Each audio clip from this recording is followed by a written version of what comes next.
안녕하세요. 저는 평범한 회사에 다니고 있는 30대 중반의 여자입니다.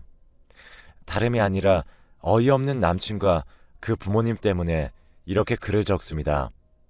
제 남친은 저와 동갑인데 서로를 결혼 상대로 생각하고 있다고 생각했어요. 아, 그 전에 남친은 아직 무직입니다. 계속 7급 공무원 준비를 하고 있는데 좀처럼 붙질 않네요.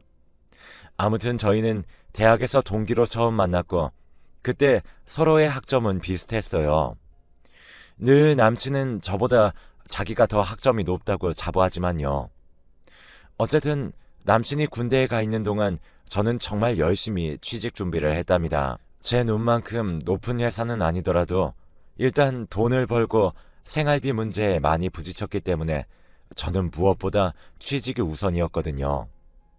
그래서 그 어렵다는 취직에 결국 성공했죠. 졸업하자마자 취직해 어느덧 회사 생활을 한 지 10년이나 흘렀네요. 그동안 남친은 눈을 낮추지 못했는데 계속 제 회사를 험담하고 결국 오랜 시간 동안 취직을 하지 못했습니다. 남친이 대학을 졸업하고 몇 년은 부모님 집에서 얹혀 살다가 부모님들께서 답답하셨는지 독립을 시키셨어요. 그래서 저는 알바 한 번 하지 않는 남친을 데리고 거의 5년을 같이 살고 있답니다. 그동안 생활비는 당연히 제가 냈고 갖고 싶은 거, 먹고 싶은 거 전부 부족하지 않게 해줬어요. 그리고 무엇보다 남자친구 기를 죽일까 항상 응원해주고 예민한 시기에도 제가 많이 받아줬습니다. 저는 이제 더 좋은 회사로 스카우트 제의를 받아 이직을 준비하는 중인데 그런 저를 보고 남친이 질투를 했습니다. 말로 하진 않았지만 대기업도 아닌데 무슨 이직이냐며 매일 구박하네요. 어느덧 나이도 30 중반인데 저는 그와 결혼을 생각 중이지만 아무래도 남친은 모아둔 돈이 한 푼도 없으니 결혼은 꿈도 못 꾸죠. 그럼 공부를 열심히 해서 공무원 시험에 붙으면 좋겠지만 매일 핸드폰만 쳐다보고 제게 돈을 받아 PC방을 가거나 그리고 친구들과 술을 마시러 다닙니다. 정말 일주일에 한 번 책상에 엉덩이를 붙일까 말까해요. 가끔은 제가 엄마도 아닌데 이렇게까지 해야 하나 싶은 생각이 들다가도 오래 만난 정 때문인지 이렇게 저렇게 살고 있네요. 그래도 항상 공무원에 붙으면 제게 주고 싶은 것을 전부 해주겠다는 이쁜 말을 하고 미워도 미워할 수 없는 남친입니다. 그러다 어느 날부터는 너무너무 예민하게 구는 겁니다. 저는 무슨 일이 있었냐고 물어보기도 하고 시험이 가까워져서 그런가 생각이 들기도 했지만 제가 무슨 감정 쓰레기통이 된 것처럼 저를 무시하더라고요. 저는 회사에서 힘들게 일해서 집에 돌아오면 남자친구한테 청소는 물론 빨래도 바라지 않습니다. 그치만 자기가 먹은 설거지 정도는 할 수 있는 거 아닌가요? 아침 저녁으로 먹은 설거지들이 쌓여있고 집도 엉망진창이에요. 저는 힘들게 집으로 와서 또 한 번 집안일을 하죠. 그리고 밥을 차리고 함께 밥을 먹고 또 제가 설거지를 합니다. 그래요. 그럴 수 있다고 치고 100번 양보할 수는 있습니다. 그런데 최근에 남자친구가 밖에 나가는 날이 잦아지기 시작했는데 저는 공부해야 될 사람이 매일같이 나가고 제 돈을 받아가고 하는 모습들이 되게 미웠어요. 그래서 나가지 말라고 말해봤지만 저는 되려 욕만 먹었습니다. 계속 돈을 받아가는 횟수와 액수도 점점 늘어났고 저는 이상하다고 생각했어요. 그리고 하다못해 제 명품 가방이나 화장품들도 하나씩 없어지는 걸 느꼈습니다. 저는 남친이 제 물건을 팔아서 놀러 다닌다고 확신을 했고 결국 남친에게 물어보니 모르는 일이라며 모른 척 시치미를 뚝 떼더라고요. 그래서 저는 일을 갈다 점심시간에 한번 집에 몰래 왔던 적이 있었습니다. 그런데 정말 충격적인 모습을 보고 말았어요. 문을 벌컥 열었는데 후다닥 뭔가 화장실로 지나갔고 정말 이게 무슨 상황인가 싶어서 벙쪄 있었죠. 어떻게 내 집에서 이런 짓을 할 수 있는지 정말 소름이 돋고 야만적이라고 생각했어요. 오히려 남친은 제게 왜 말도 없이 집에 오냐고 화내고 소리를 질러댔고, 저는 내가 내 집에 마음대로 오지도 못하냐고 같이 화를 낸 후 화장실로 가 문을 두드렸습니다. 남친은 저를 필사적으로 말렸는데 정말 그 모습조차 정 떨어지고 싫더라고요. 그 여자는 화장실 문을 잠궈서 끝내 제 발로 나오지 않았고, 저는 남자친구에게 집안의 물건들을 던지면서 당장 내 집에서 나가라고 했습니다. 남자친구는 그제서야 울먹이며 제게 빌더군요. 저는 이 상황들이 너무 어이가 없었고 너무 웃겨서 무릎 꿇고 빌고 있는 남자친구와 또 화장실에서 나오지도 나가지도 못한 채 꼼짝없이 갇혀버린 여자까지 너무 이 상황이 우스꽝스럽더라고요. 저는 그냥 다 필요 없고 그 여자에게도 아무런 책임도 묻지 않을 테니 그냥 나가라고 했습니다. 얼굴을 보니 저보다 한참은 어려 보였고 나가려고 하는데 갑자기 제 명품 가방이랑 화장품을 저 여자가 아무렇지 않게 집어서 가져가는 겁니다. 그래서 저는 너무 놀라서 그거 왜 가져가냐고, 남의 물건 훔치는 거냐면서 들고 오라고 했습니다. 그런데 남친이 갑자기 쟤는 아무 잘못이 없다며 자기가 다 변상한다고 하는 게 아니겠어요. 내 돈이나 빌려 쓰고 사는 놈이. 그래서 저는 너 당장 100만 원은 있냐? 100만 원이 뭐냐? 가방하고 화장품 합치면 최소 500이라고 말하니 쥐죽은 듯 조용하더라고요. 그래서 여자애한테 이때까지 없어진 화장품이랑 명품들 다시 다 갖다 놓으라고 했습니다. 그러니 질질 울면서 죄송하다고 지금 이거 말고는 전부 팔아버렸답니다. 제 남친이 선물로 준 거라 정말로 제 거인 줄 몰랐다네요. 정말 미치고 팔짝 뛸 상황이었어요. 서로를 탓하면서 싸우는 꼴을 보고 있는데 너무 한심하더라고요. 남자친구한테 제 통장에 500만 원 보내고 다시는 보지 말자고 했습니다. 그런데 자기가 가진 돈이 500만 원이 없다고 하는데 당연한 이야기였어요. 그러자 남친은 제게 우리 결혼할 사이 아니었냐며 어처구니 없는 이야기를 하기 시작하였죠. 저는 어이가 없어서 그냥 여자는 꺼지라고 했습니다. 여자가 간 후 남친은 제게 울며 불며 미안하다면서 돈이야 부모님께 말해서 어떻게든 변상할 수 있지만 저랑은 죽어도 헤어질 수가 없다고 하더라고요. 이제 곧 결혼을 할 사이인데 어떻게 이렇게 쉽게 헤어지냐며 정말 실수였고 한 번만 봐달라고 하더라고요. 그 말을 제가 믿어야 하는 상황입니까? 저는 그래도 너무나 사랑했고 오래 만나던 남자라 정이란 정은 다 들었는데 이제 와서 다른 여자한테 한눈이나 파는 사람이라고 생각하니 눈이 돌아버려서 그날 남친을 정말 많이 팼습니다. 남친 꼴은 엉망이 되었고 저는 그대로 그냥 나가라고 했더니 나가더라고요. 저는 그 엉망인 집에 혼자 남았습니다. 내가 이제껏 이런 남자를 사랑했고 이런 광경을 보고도 바로 내치지 못하고 눈물이나 흘리는 제가 너무 한심했습니다. 그렇게 한참이 흘러 밤에 남친 부모님께 연락이 오시더라고요.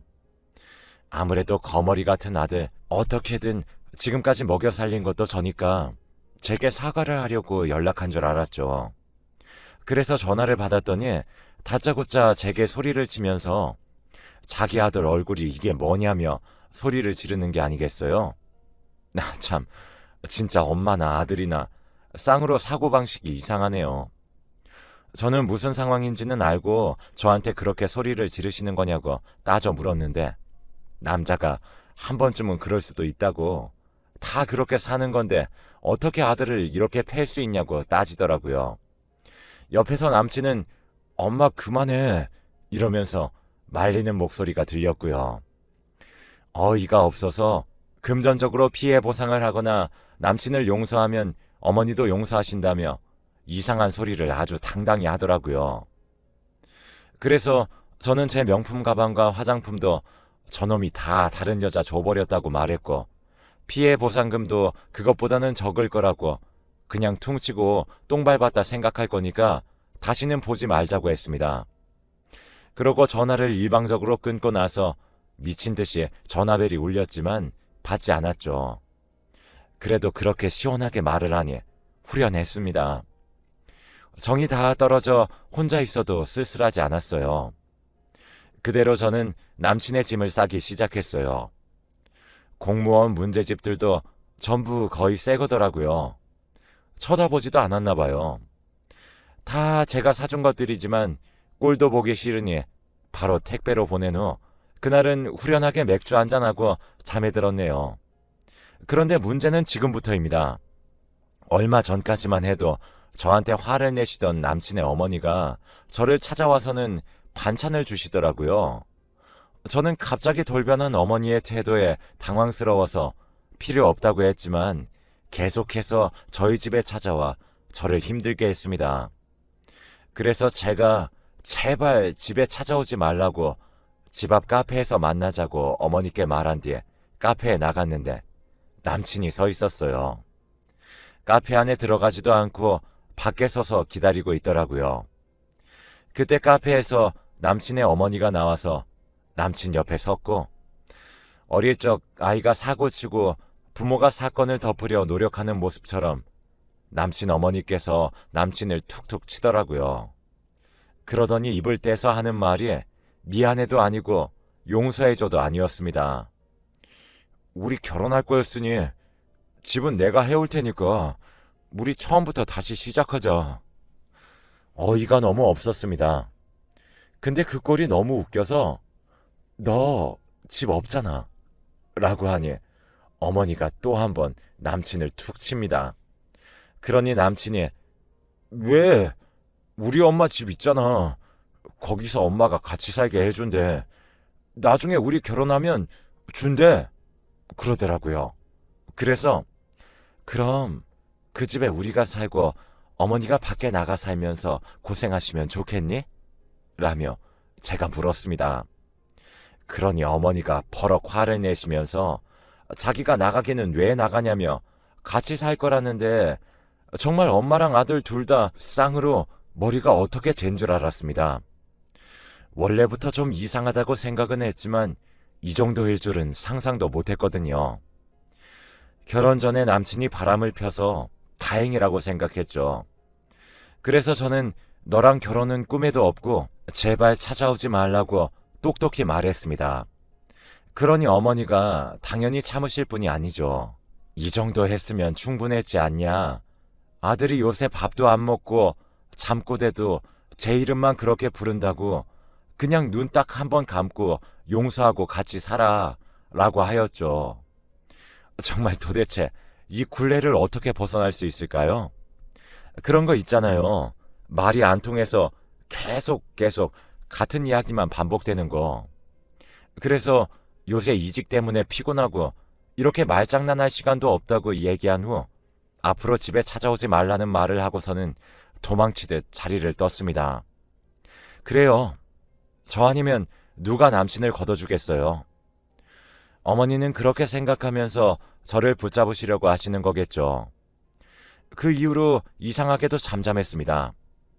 저는 그렇게 회사를 이직했고 그 김에 그 찝찝했던 원래 살던 그 집에서도 이사를 했습니다. 남친은 매일 연락이 와서는 어디 있냐고 제게 물었고 저는 답장하지 않았는데도 정말 끈질겼어요. 그렇게 연락도 점점 뜸해지고 저도 새롭게 인생을 살다가 회사에서 서로 관심을 가지게 된 선배가 생겼고 그렇게 저희 둘의 사이는 점점 발전했습니다. 사귀는 사이는 아니었지만 행복했어요. 이런 게 연애인가라는 생각이 들기도 했고 저에게 너무나도 잘해주는 선배 덕분에 그 전 남친은 꿈에도 까먹은 채 살고 있었는데 예전에 해외 배송시켰던 물건이 이전 집으로 배달이 됐다는 사실을 알고 선배의 차를 탄 후 예전에 살던 동네로 갔습니다. 그런데 거기서 딱 전 남친과 마주한 게 아니겠어요.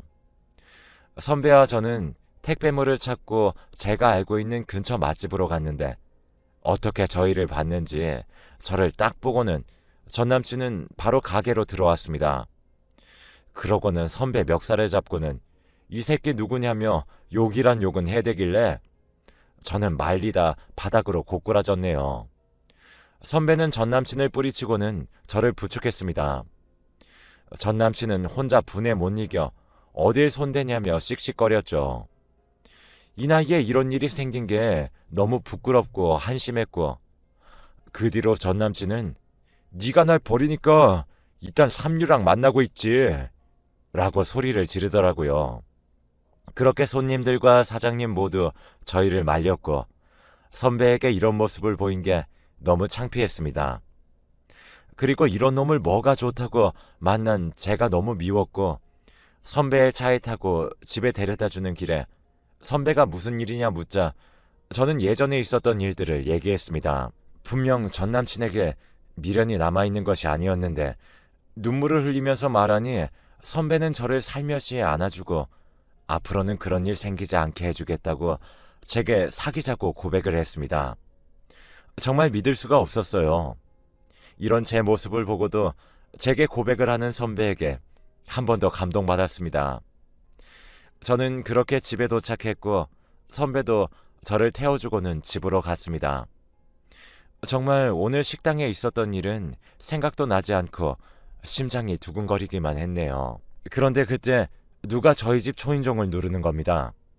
저는 혹시나 선배가 제게 할 말이 남아있는 줄 알고 문을 살며시 열었습니다.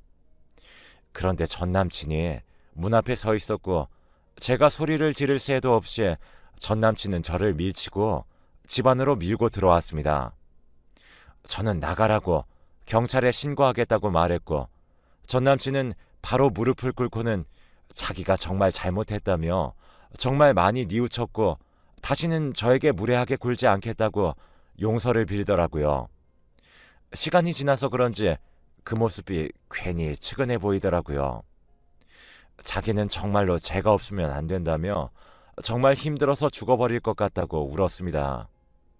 그때 이상하게도 선배 생각이 나지 않고 전 남친이 너무 불쌍해 보이는 거예요. 정말로 그날 하루의 실수였을까? 생각이 들며 저도 너무 속상해서 소리내며 엉엉 울었습니다. 그렇다고 해서 전 남친을 받아준 건 아니었습니다. 일단 달래서 집으로 보냈고 이런 마음으로 선배와 만남을 이어가는 것은 아니라고 생각이 들어 선배에게 미안하지만 만나지 못할 것 같다고 말했죠. 저도 이제 정말 결혼할 나이라 이런 시기를 보내는 게 말도 안 됐지만 제게 확신이 없어서 그렇게 할 수밖에 없었어요. 그리고 다음날 전 남친과 감정적이지 않은 상태로 다시 한번 이야기를 해야 될 것 같아서 독서실 근처의 카페에서 기다리고 있었습니다. 그런데 제 자취방에서 본 여자애와 손을 잡고 걸어 나오더라고요. 그걸 보고 이놈은 진짜 미친놈이구나 라고 생각하며 이런 놈을 용서해볼까 생각한 제 자신이 너무 한심하더라고요. 저는 바로 나와 제 집으로 향했고 그날 저녁 전 남친은 다시 저희 집 앞으로 찾아오길래 저는 전에 그 여자애와 그런 사이인 거 다 봤으니까 이제 제발 매달리지 말고 너 하고 싶은 대로 살라고 소리쳤습니다. 분명 저를 찾아가라 시킨 것도 어머니가 시킨 짓일 테니까요. 전 남친은 처음에는 아니라고 하더니 자기는 직업도 없고 돈도 없는데 점점 능력이 있어지고 돈 있는 제가 부러웠다네요. 그리고 자기와 비슷하지만 자기를 인정해주는 그 어린 여자애가 좋았다고 합니다. 저는 전 남친에게 다시는 나 찾아오지 말고 마음에도 없는 소리하러 어머니 등 떠밀려서 오지도 말라고 단호하게 말했습니다. 그렇게 전 남친을 보내고 나서 저는 혼자 남아 곰곰이 생각해 보았는데 저런 놈도 제가 싫어서 떠나는데 저를 만나줄 사람이나 있을지 결혼할 시기는 점점 멀어지는데 저는 이 정도 여자인 것 같아서 엉엉 울었어요. 혼자서 엄청나게 울고 있는데 같은 동네에 살던 선배가 우연히 저희 집으로 온 겁니다. 저는 깜짝 놀라 울음을 그쳤고 무슨 일 있었냐고 따뜻하게 물어주는 선배에게 너무 미안하고 제 스스로가 바보 같다고 생각했어요. 저는 제가 했던 생각들을 이야기했습니다. 선배는 조용히 듣고 있다가 그럼 너 지금 만나는 사람 없는 거네? 그럼 내가 옆에 있을게. 딱 이렇게만 말했습니다. 이렇게 바보 같은 짓이나 하는 저를 좋아해 주다니 믿을 수가 없었어요. 다들 읽으며 눈치채셨겠지만 저는 현재 이 선배와 결혼해서 잘 살고 있습니다. 이 선배를 만나기까지 우여곡절이 많았지만 이렇게 좋은 남자를 만나기 위해 지금까지 고생한 것 같네요. 지금 저는 정말 행복하답니다. 전 남친은 어떻게 사는지 모르겠지만 가끔 새벽에 보고 싶다는 문자가 오는데 선배는 그 문자를 보고는 혼쭐 내준다고 하지만 저는 그냥 차단하고 무시하기로 했어요. 허튼 짓 할 수도 없을 정도로 지금 남편이랑 항상 붙어 있으니 안전하답니다. 긴 글 읽어주셔서 감사하고 저처럼 고난 뒤에 행복이 기다리고 있습니다.